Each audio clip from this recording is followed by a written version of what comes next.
Bismillahirrahmanirrahim. Assalamualaikum warahmatullahi wabarakatuh. Perkenalkan, nama saya Abdul Karim. Saya dari kelas 20A Hukum Ekonomi Syariah. Di sini saya akan menyampaikan 3 materi dari 6 materi yang telah kami pelajari pada mata kuliah Dasar-Dasar Ekonomi Islam. 3 materi yang akan saya bawakan yaitu Filosofi Dasar Ekonomi Islam, Sumber Hukum Ekonomi Islam, dan yang ketiga yaitu konsep uang dalam perspektif Islam. Yang pertama, filosofi dasar ekonomi Islam. Islam dan ekonomi Islam memiliki artian yang berbeda. Islam adalah sebuah agama, keyakinan ataupun kebenaran mutlak. Sedangkan ekonomi Islam itu adalah sebuah ilmu ataupun kebenaran relatif. Definisi mengenai ekonomi Islam yaitu sebagai berikut. Sebagai suatu sistem menyangkut pengaturan, yaitu pengaturan kegiatan ekonomi dalam suatu masyarakat atau negara berdasarkan suatu cara atau metode tertentu. Selanjutnya, ekonomi syariah menurut undang-undang. Ekonomi syariah adalah perbuatan atau kegiatan usaha yang dilaksanakan menurut prinsip syariah. Adapun kegiatan usaha dalam ekonomi syariah menurut undang-undang yaitu sebagai berikut. Bank syariah, asuransi syariah, reksadana syariah, sekuritas syariah, pembiayaan syariah, dan pegadaian syariah. Selanjutnya, prinsip ekonomi Islam. Prinsip ekonomi Islam itu ada 4. Yang pertama tauhid, persaudaraan. Yang ketiga bekerja dan produktivitas. Dan yang keempat distribusi kekayaan yang adil. Dalam ekonomi syariah juga memiliki tujuan. Tujuan dalam ekonomi syariah yaitu pemenuhan kebutuhan dasar manusia meliputi pangan, sandang, papan, kesehatan, dan pendidikan. Yang kedua, memastikan kesetaraan kesempatan untuk semua orang. Yang ketiga, mencegah terjadinya pemusatan kekayaan dan meminimalkan ketimpangan dana distribusi pendapatan dan kekayaan di masyarakat. Yang keempat, memastikan kepada setiap orang kebebasan untuk mematuhi nilai-nilai moral. Yang kelima, memastikan stabilitas dan pertumbuhan ekonomi. Yang pertama yaitu filosofi dasar ekonomi Islam. Apa yang kalian ketahui mengenai dasar ekonomi Islam? Mungkin sebagian dari kita mengira dasar ekonomi Islam itu seperti Al-Quran, hadis, ataupun syariat. Di sini saya akan menjelaskan yang telah saya pelajari mengenai filosofi dasar ekonomi Islam. Yang pertama, yaitu Islam dan ekonomi Islam itu memiliki artian yang berbeda. Islam itu adalah agama, keyakinan, ataupun kebenaran mutlak. Sedangkan ekonomi Islam itu adalah sebuah ilmu ataupun kebenaran relatif. Jadi di antara Islam dan ekonomi Islam itu berbeda pengertiannya. Selanjutnya, mengenai definisi ekonomi Islam. Definisi ekonomi Islam yaitu sebagai sistem menyangkut pengaturan, yaitu pengaturan kegiatan ekonomi dalam suatu masyarakat atau negara berdasarkan suatu cara atau metode tertentu. Jadi, definisi ekonomi Islam itu adalah sebuah sistem yang telah diatur untuk mengatur ekonomi dalam suatu masyarakat ataupun negara. Jadi sistemnya itu sudah ditentukan. Selanjutnya, ekonomi syariah menurut undang-undang. Menurut undang-undang, ekonomi syariah adalah perbuatan atau kegiatan usaha yang dilaksanakan menurut prinsip syariah, tercantum dalam Undang-Undang Nomor 3 Tahun 2006 tentang perubahan atas Undang-Undang Nomor 7 Tahun 1989 tentang Peradilan Agama Pasal 49. Adapun kegiatan usaha di dalam ekonomi syariah menurut undang-undang antara lain bank syariah, asuransi syariah, reksadana syariah, sekuritas syariah, pembiayaan syariah, pegadaian syariah. Lalu, apakah setiap badan usaha yang di belakang namanya memiliki emblem syariah itu termasuk dalam ekonomi syariah? Itu juga menjadi pertanyaan bagi saya. Silahkan berikan komentar kalian mengenai ini. Oke, selanjutnya saya akan melanjutkan penyampaian dari saya. Selanjutnya mengenai prinsip ekonomi syariah. Maksud saya prinsip ekonomi Islam. Prinsip ekonomi Islam yaitu ada 4. Yang pertama tauhid, yang kedua persaudaraan, yang ketiga bekerja dan produktivitas, yang keempat distribusi kekayaan yang adil. Jadi, ekonomi Islam juga memiliki prinsip agar mereka bisa bekerja di bawah naungan Islam. Begitu. Selanjutnya, tujuan ekonomi Islam. Jadi setiap hukum ataupun ekonomi Islam itu juga memiliki tujuan, tidak sembarangan. Tujuan dalam ekonomi Islam yaitu pemenuhan kebutuhan dasar manusia meliputi pangan, sandang, papan, kesehatan, dan pendidikan untuk setiap lapisan masyarakat. Memastikan kesetaraan kesempatan untuk semua orang, mencegah terjadinya pemusatan kekayaan dan meminimalkan ketimpangan dana distribusi, pendapatan dan kekayaan di masyarakat, memastikan kepada setiap orang kebebasan untuk mematuhi nilai-nilai moral, memastikan stabilitas dan pertumbuhan ekonomi. Jadi tujuannya ini sangat jelas agar bisa memakmurkan masyarakat di dalam sebuah negara ataupun masyarakat tertentu. Selanjutnya filosofi ekonomi Islam. Filosofi ekonomi Islam itu ada 4. Yang pertama asas suka sama suka, yang kedua asas keadilan, yang ketiga asas saling menguntungkan dan tidak ada pihak yang dirugikan, yang keempat asas tolong menolong dan saling membantu serta dilarang untuk adanya pemerasan dan eksploitasi. Selanjutnya materi yang akan saya sampaikan yaitu mengenai sumber hukum ekonomi Islam. Pengertian sumber hukum ekonomi Islam. Sumber hukum. Segala sesuatu yang melahirkan atau menimbulkan aturan yang mempunyai kekuatan yang bersifat mengikat, yaitu peraturan yang apabila dilanggar akan menimbulkan sanksi yang tegas dan nyata. Jadi sudah jelas, jika seseorang melakukan pelanggaran menurut hukum, maka akan dikenakan sanksi yang telah ditentukan, ataupun hukuman. Selanjutnya, sumber hukum Islam. Segala sesuatu yang dijadikan pedoman atau yang menjadi sumber syariat Islam. Maksudnya, segala sesuatu yang didasarkan pada syariat Islam yang jika seseorang melanggarnya akan dikenakan sanksi sesuai dengan syariat Islam. Misalnya, di suatu daerah terjadi pencurian, maka orang yang mencuri akan dikenakan sanksi sesuai syariat Islam, yaitu potong tangan. Yang ketiga, sumber hukum ekonomi Islam. Segala sesuatu yang menjadi pedoman untuk menggali suatu hukum dan bermuamalah. Sumber hukum dalam ekonomi Islam terbagi menjadi 2, sumber hukum primer dan sumber hukum sekunder. Sumber hukum primer berdasarkan kepada Al-Quran dan hadis. Selanjutnya, sumber hukum sekunder yaitu ijma, qiyas, istihsan, maslahah mursalah, dan urf.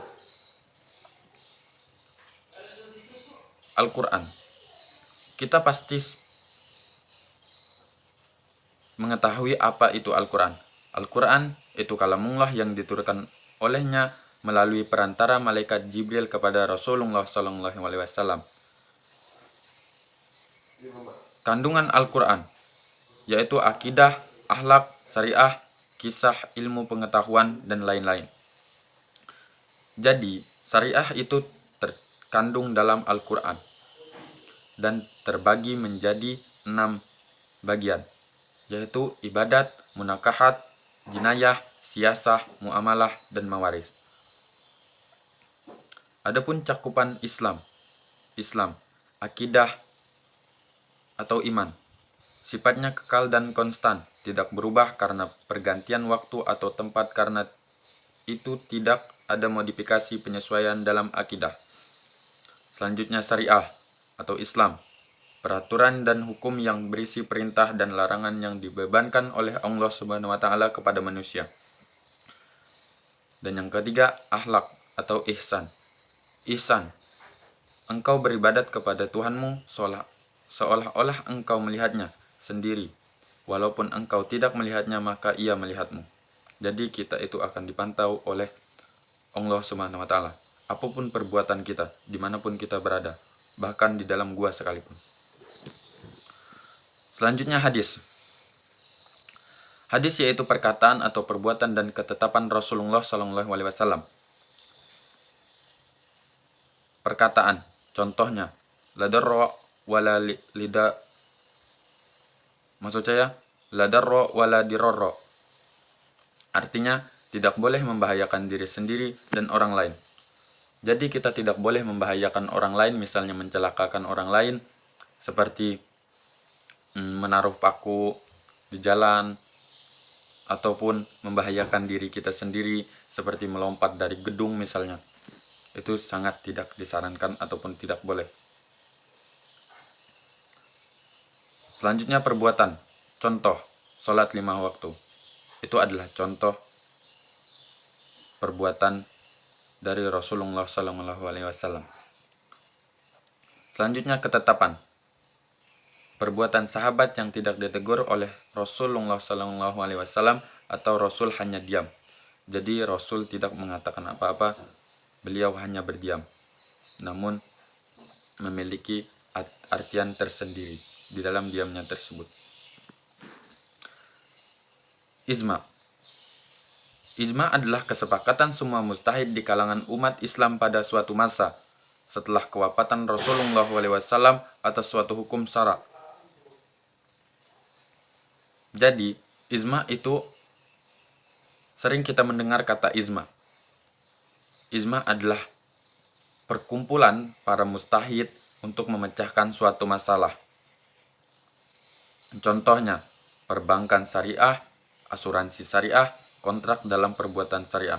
Jadi, para ulama-ulama besar, mereka akan berkumpul di suatu tempat, mereka akan bersepakat bagaimana memutuskan suatu kesepakatan agar menjadi kesepakatan yang mutlak. Dan tidak ada lagi cekcok di dalam kesepakatan tersebut karena telah disepakati secara bersama. Selanjutnya kias. Menghubungkan suatu kejadian yang tidak ada nasnya kepada kejadian yang lainnya yang ada nasnya dalam hukum yang telah ditetapkan oleh nasnya. Contohnya, khamar, whisky, dan bir. Itu termasuk ke dalam kias karena menghubungkan suatu kejadian yang tidak ada nasnya kepada kejadian yang lainnya. Selanjutnya, istihsan, yaitu mencari hukum berdasarkan kebaikan, kecenderungan seseorang pada sesuatu karena menganggapnya lebih baik. Contoh, jual beli saham, jual beli istisna, jual beli online. Jadi, yang sering kita lakukan yaitu jual beli online, karena itu termasuk ke dalam istihsan. Selanjutnya, maslahah mursalah. Maslahah mursalah yaitu kemaslahatan yang tidak disyariatkan oleh syar'i dalam wujud hukum, di dalam rangka menciptakan kemaslahatan di samping tidak terdapat dalil yang membenarkan atau menyalahkan, seperti larangan dumping. Apakah kalian mengetahui apa itu dumping? Baiklah, di sini saya akan menjelaskan sedikit yang saya ketahui mengenai dumping. Dumping adalah penjualan barang di luar negeri dengan harga yang lebih murah dibandingkan harga di dalam negeri, seperti impor dari Cina ke dalam Indonesia. Itu bisa merusak harga di dalam negara karena cenderung harga dari luar negeri itu lebih murah. Seperti sekarang ini seperti thrift shop ataupun barang-barang all shop lainnya. Makanya oleh karena itu kita sebagai warga negara Indonesia harus mencintai produk dalam negeri. Itu pesan saya. Oke, kita akan melanjutkannya. Selanjutnya mengenai al-urf, yaitu sesuatu yang sering dikenal manusia dan menjadi tradisinya, baik berupa perbuatan ataupun perkataan. Contoh, transaksi dalam jaminan garansi, ataupun jual beli di supermarket. Selanjutnya materi yang terakhir, yaitu mengenai konsep uang dalam perspektif hukum Islam. Kita sudah tidak asing lagi dengan kata uang ini. Namun, apakah kita pernah terpikir apa konsep uang dalam perspektif hukum Islam? Oleh karena itu, di sini saya akan menjelaskan ataupun memaparkan sedikit mengenai konsep uang dalam perspektif hukum Islam yang telah saya pelajari. Uang pada masa Rasulullah SAW dan Khulafa ar-Rasyidin itu ada 4 jenis. Yang pertama dinar, mata uang emas, dirmah, mata uang perak, zakat dinar 2,5% sama dengan 20 dinar, zakat dirham 2,5% sama dengan 200 dirham. Penawaran pada masa Rasulullah, penawaran dan permintaan uang pada masa Rasulullah. Nabi Muhammad mengimpor mata uang dinar dan dirham, dinar dan roma dan dirham dari Persia. Besarnya mata uang yang diimpor berbanding lurus dengan barang komoditi, maksud saya barang komoditi yang diekspor kedua negara tersebut dan wilayah di bawah kekuasaan keduanya. Jika permintaan uang turun, maka komoditaslah yang akan diimpor. Uang tidak dipenuhi dari keuangan negara, melainkan dari hasil perdagangan luar negeri. Uang pada masa dinasti Umayyah dan dinasti Abbasiyah. Jadi uang pada masanya itu berubah-ubah karena mengikuti perkembangan zaman. Adapun uang pada masa dinasti Umayyah dan dinasti Abbasiyah, yaitu masing-masing khalifah mengeluarkan mata uang baru. Jadi setiap khalifah itu harus mengeluarkan mata uang baru. Pada khalifah Abu Bakar, Umar, sampai ke Ali bin Abi Thalib. Begitu. Selanjutnya berat mata uang dinar dan dirham berubah. Kandungan emas dan perak berbeda-beda antar wilayah. Nilai 1 dinar sama dengan 10 dirham. Jadi 1 dinar itu 1 dinar Kuwait, menurut yang saya cari, itu sama dengan 47.249,93 rupiah Indonesia kalau dirupiahkan. Ya. Selanjutnya, transaksi di daerah Mesir menggunakan dinar, transaksi daerah Persia menggunakan dirham. Jadi setiap daerah itu memiliki transaksi mata uang yang berbeda-beda, tidak semuanya sama. Seperti pada zaman sekarang, misalkan kita di Indonesia menggunakan rupiah, orang di luar negeri menggunakan USD, ataupun ketika di Malaysia menggunakan ringgit. Jadi itu sudah ada pada zaman dahulu. Selanjutnya perkembangan mata uang masa dinasti Umayyah dan dinasti Abbasiyah. Mengenal teknologi percetakan mata uang, kaum muslimin mencetak uang sendiri dengan menggunakan nama pemerintah Islam. Jadi pada masa dinasti Abbasiyah itu sudah mencetak uang sendiri sesuai dengan nama pemerintah Islam. Adapun percepatan sirkulasi uang. Uang ini memang percepatannya sangat cepat. Karena untuk transaksi ataupun jual beli. Seperti sirkulasi uang mempengaruhi stabilitas nilai uang dengan cara pemerintah memberikan aturan etika dagang dan penggunaan uang, larangan terhadap cons atau penimbunan uang untuk spekulasi, karena ini menyebabkan dinar dan dirham keluar dari perputaran. Selanjutnya,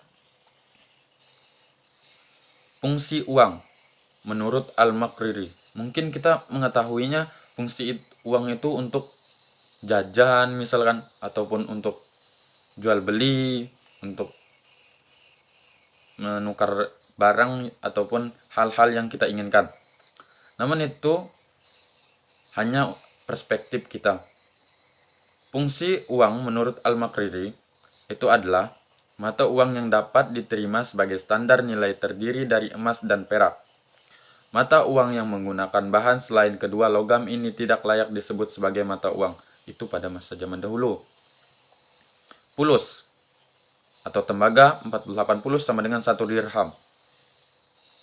Dapat digunakan sebagai alat tukar terhadap barang-barang yang tidak signifikan dan untuk berbagai biaya kebutuhan rumah tangga sehari-hari. Barter dan evolusi uang menurut Al-Ghazali. Barter itu pertukaran barang antara barang satu dan barang yang lain. Jadi itu terjadi kesepakatan antara dua belah pihak. Problema barter dan kebutuhan terhadap uang. Uang yang tidak bermanfaat dan penimbunan bertentangan dengan hukum ilahi, pemalsuan dan penurunan nilai uang. Jadi barter ini sering terjadi ketidaksetaraan antara barang ataupun sesuatu yang dibarterkan. Selanjutnya, jenis uang di Indonesia. Jenis uang di Indonesia itu ada 3, uang kartal, yaitu uang kertas dan uang logam, uang giral, cek, giro, dan sebagainya, ataupun tagihan umum yang dapat digunakan sebagai alat pembayaran seperti kartu kredit. Selanjutnya, uang kuasi, yaitu deposito berjangka, tabungan, dan sebagainya, surat berharga yang dapat dijadikan alat pembayaran, seperti deposito berjangka, seperti tabungan, itu tabungan di bank, ataupun dimanapun. Itu juga termasuk jenis uang, tapi uang berbeda. Karena itu termasuk jenis uang kuasi. Jadi, apakah jenis uang di Indonesia itu sudah masuk dalam konsep uang dalam perspektif Islam?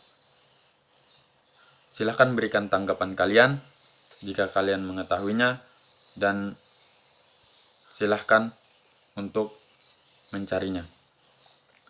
Jadi, mungkin itu saja yang dapat saya sampaikan dari 3 materi yang telah saya pelajari ataupun saya sampaikan dari 6 materi yang telah saya pelajari.